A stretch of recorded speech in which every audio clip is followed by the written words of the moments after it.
Kristlased Iisraelis kasvav kogukond. Kristlased moodustavad 2% Iisraeli elanikkonnast. Nende arv on alates riigi asutamisest 1948.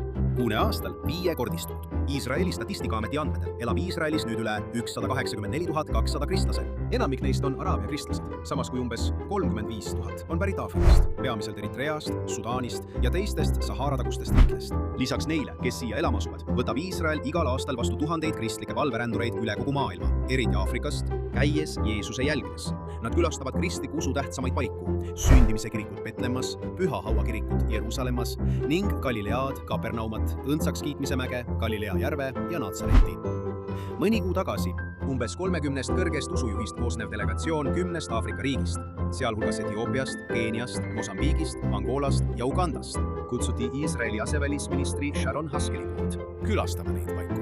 Ta ütles tol ajal: Aafrika kristlik kogukond seisab Iisraeli kõrval ja on tugevaim kaitsevall radikaalse islami ja džihadismi leviku vastu mandril. Need visiidid tugevdavad nii osalejate usku kui ka nende riikide ja Iisraeli vahelisi vaimseid ja diplomaatilisi sidemeid.